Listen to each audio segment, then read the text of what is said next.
नमस्कार, आप देख रहे हैं वीके न्यूज और मैं हूं आपके साथ ज्योति सिंह। क्या आपने कभी आत्माओं को देखा है या फिर क्या आप भी विश्वास करते हैं कि आत्माएं होती हैं? आप में से कई लोगों का मानना होगा कि आत्माएं हैं, पर कई लोग ऐसे भी हैं जो इन बातों पर विश्वास ही नहीं करते। अब जो विश्वास नहीं करते उन लोगों ने हॉरर फिल्में तो देखी ही होंगी। अगर देखी है तो आपने इन फिल्मों में अक्सर देखा होगा कि जिंदा रहते अगर किसी इंसान की कोई ख्वाहिश अधूरी रह जाती है तो वो इंसान मरने के बाद आत्मा का रूप लेकर अपनी ख्वाहिश को पूरी करने की कोशिश करता है। अब हकीकत कहो या कल्पना, लेकिन आज की हमारी इस खबर में हम ऐसा ही कुछ आपको बताने जा रहे हैं जिसे सुनकर आप भी हैरान हो जाएंगे। जी हाँ, ये कहानी है सिपाही हरभजन सिंह की, जिन्हें शहीद हुए करीब 50 साल हो चुके हैं, लेकिन लोगों का मानना है कि यह आज भी सिक्किम सीमा पर हमारे देश की सुरक्षा कर रहे हैं। हुई ना हैरानी, लेकिन भारतीय सैनिकों के अनुसार ये एक बड़ा सच है और यही कारण है कि आज भी भारतीय सेना उनके मंदिर का रखरखाव करती है और उनके मंदिर में पूजा पाठ की जिम्मेदारी भी सेना के जिम्मे है। बाबा हरभजन सिंह मंदिर के बारे में वहां तैनात सैनिकों का कहना है कि उनकी आत्मा चीन की तरफ से आने वाले किसी भी खतरे को पहले ही बता देती है।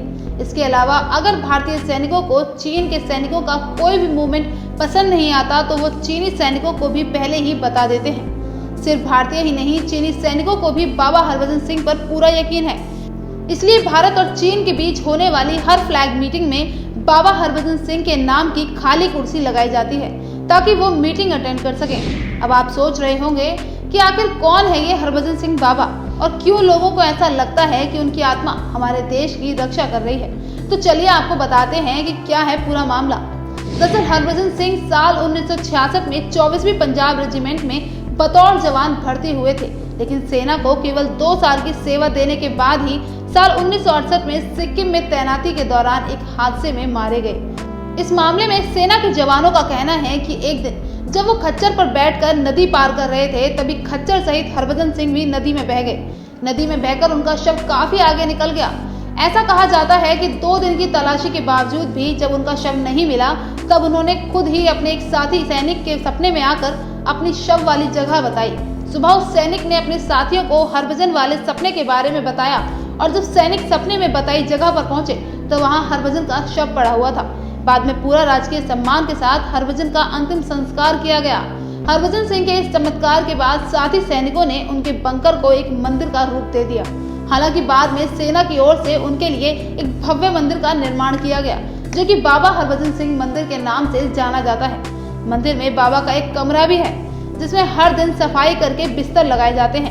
कमरे में बाबा की सेना की वर्दी और जूते रखे जाते हैं। यहाँ तक कि लोगों का कहना है कि रोज सफाई करने के बावजूद भी उनके जूतों में कीचड़ और चद्दर पे सलवटें पाई जाती हैं। और तो और बाबा हरभजन के बारे में वहां तैनात सैनिकों का कहना है कि वो अपनी मौत के बाद भी लगातार अपनी ड्यूटी दे रहे हैं। इसके लिए उन्हें बकायदा तनख्वाह भी दी जाती है और सेना में उनकी एक रैंक भी है।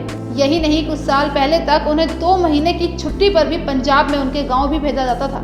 इसके लिए ट्रेन में उनकी सीट रिजर्व की जाती थी और 3 सैनिकों के साथ उनका सारा सामान गांव भेजा जाता था और फिर 2 महीने पूरे होने के बाद वापस सिक्किम लाया जाता था।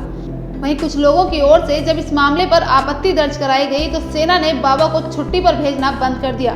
अब बाबा हरभजन साल के 12 महीने अपनी ड्यूटी पर रहते हैं।